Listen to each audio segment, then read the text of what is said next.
নমস্কার।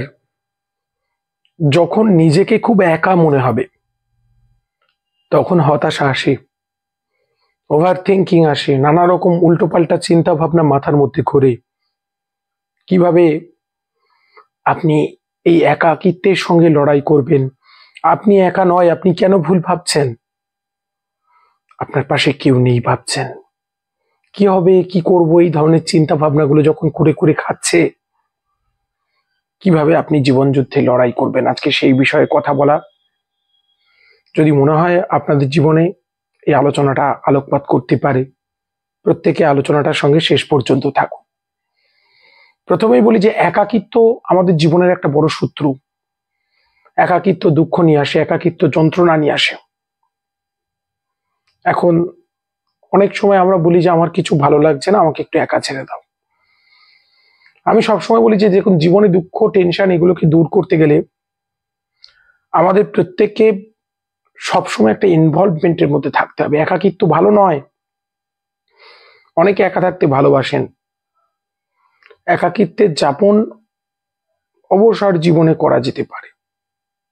একাকিত্বের যাপন জীবনের শেষ অব্দে করা যেতে পারে, কিন্তু আমরা যারা জীবনটাকে অতিবাহিত করছি, কম বয়সী যারা, জীবনে যোদ্ধা যারা, আমাদের কিন্তু এই একাকিত্বের যাপন নেই। বারবার করে বলছি, দুঃখ এড়াতে চান, সবসময় ব্যস্ত থাকুন, গল্প করুন। গল্প করলে মনের ভেতরে যা থাকে তা ঢেউয়ের আকারে ভেসে বাইরে বেরিয়ে আসে। আপনারা এইভাবে প্র্যাকটিক্যাল করে দেখুন। আমি পুরো একদম প্র্যাকটিক্যাল কথা বলছি। মনের ময়লা বাইরে বেরিয়ে যায় যদি আমরা গল্প করি, কথা বলি। আপনার প্রচন্ড দুঃখের উদ্রেক হয়েছে, কোনো না কোনো কারণ আছে, জীবনে কষ্ট পাচ্ছেন প্রতিটা মুহূর্তে। প্রত্যেকে বলবো যে ব্যস্ততা। আমি নিজে ব্যক্তিগত জীবনে খুব ব্যস্ত, সময় নেই, অনেক সময় কারোর সঙ্গে কথা বলারও সময় পাই না। এই ব্যস্ততা আমার দুঃখগুলোকে ভুলিয়ে রাখে।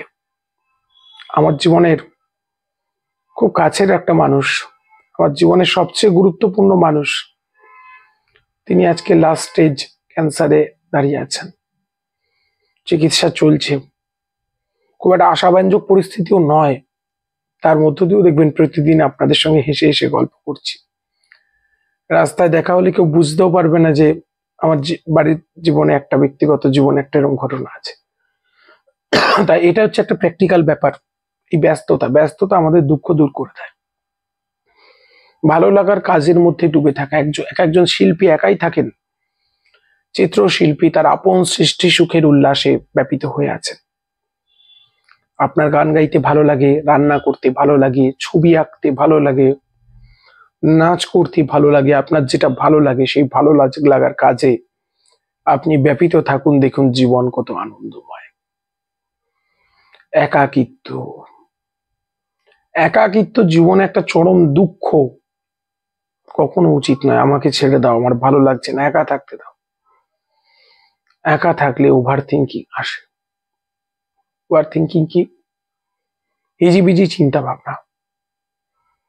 দেখুন, স্বামীর সঙ্গে ঝগড়া হয়েছে, স্ত্রী একা বসে আছে, ভাবছে আমার স্বামী কত খারাপ। ভাবতে ভাবতে মনের মধ্যে চলছে, আমার সঙ্গে আমার স্বামী ঝগড়া করছে, নিশ্চয়ই কোথাও পরকীয়া করছে।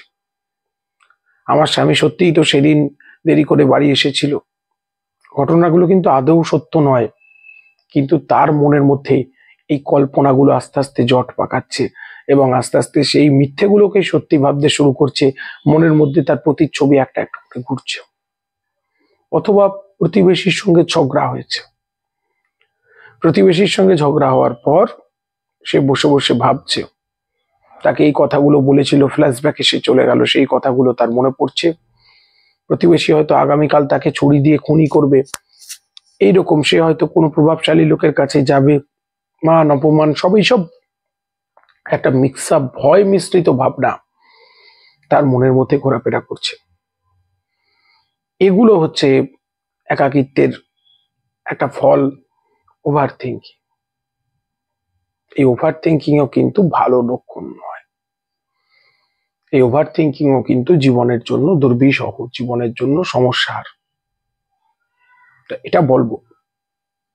তা প্রত্যেককে মনে রাখতে হবে যে ওভার থিঙ্কিং, একাকিত্ব, তাহলে কি করব আমরা? জীবনে তো প্রবলেম আছেই, জীবনে অনেক দুঃখ কষ্ট আছে যেগুলো একার।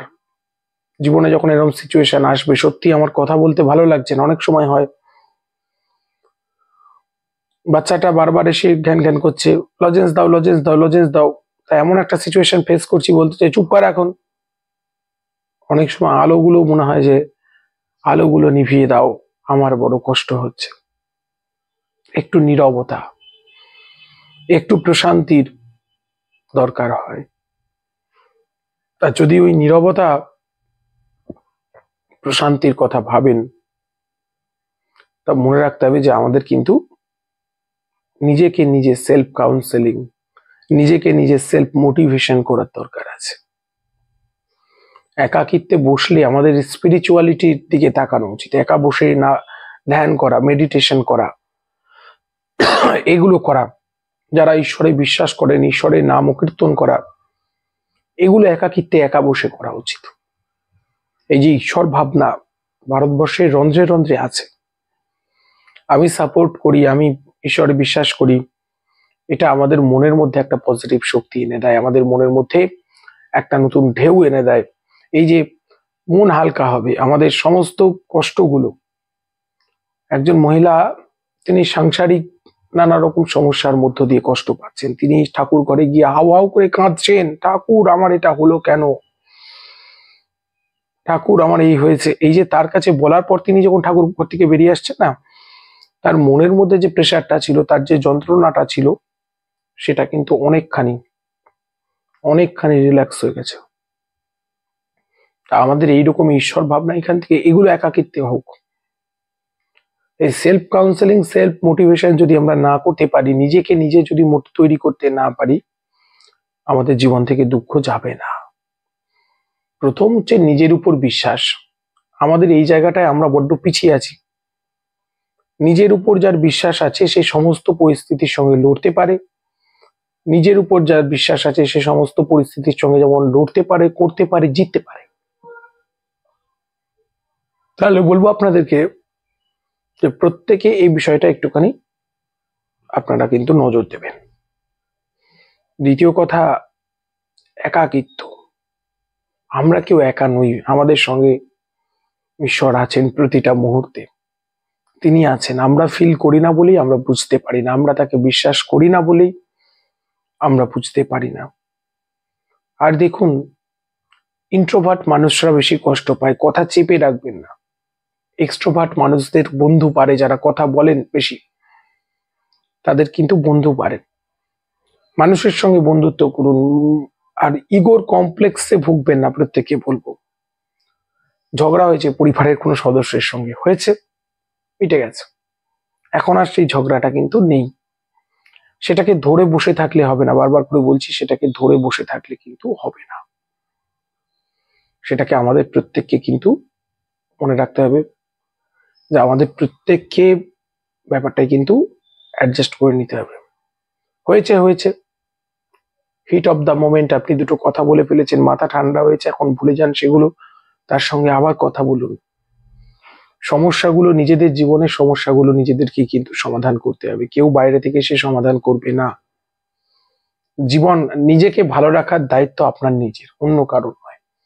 আমরা আমাদের দোষে পরিস্থিতি জটিল করি, কখনো পরিবেশ প্রকৃতির দোষে পরিস্থিতি জটিল হয়। তা আমি বলবো, এই জটিল পরিস্থিতি থেকে বেরিয়ে আসুন, আপনারা প্রত্যেকে বেরিয়ে আসুন, আপনাদের জীবন তবে ভালো হবে। যারা স্বস্তি বার্তা দেখেন, স্বস্তি বার্তার একটাই লক্ষ্য, আমাদের জীবনবাদ, আমাদের জীবনের কথা, আমরা সেই জীবনের কথা নিয়ে কিন্তু এগোতে থাকবো। আপনাদের প্রত্যেককে বলবো, যারা স্বস্তি বার্তা দেখেন, স্বস্তি বার্তা প্রোগ্রামটাই এটা, আমাদের লড়াই, একটা জীবনের লড়াই, জীবনবাদ শেখার লড়াই, লাইফস্টাইল কে নিয়ে জানার লড়াই। তা আজকে শেখানো হলো যে একাকিত্বে থাকলে কি কি করা উচিত, কিভাবে চলা উচিত। যারা একা মানুষ, যাদের পরিবারের সদস্য কম, তাদেরও বলছি, তারা মানুষের সঙ্গে সখ্যতা বেশি বজায় রাখবেন। আর আজকের যুগে চরিত্রটা কখনো নরম কখনো গরমও হতে হবে, নারকেলের মতো ভেতরে জল শ্বাস থাকবে, মাঝে মাঝে শক্ত হতে হবে বাইরেটা, নইলে কিন্তু ব্যবহৃত হবে অন্যের দ্বারা। তো এই বিষয়ে বলবো প্রত্যেকে নজর রাখবেন। প্রত্যেকে স্বস্তি বার্তা যারা দেখেন, কথাগুলো ভালো লাগলে লাইক করবেন, শেয়ার করবেন, সকলের কাছে পৌঁছে দেবেন। প্রত্যেকে খুব খুব ভালো থাকবেন। দেখা হচ্ছে পরবর্তী পর্বে। সঙ্গে থাকুন স্বস্তি বার্তার, সঙ্গে থাকুন। অনেক অনেক ভালো থাকুন।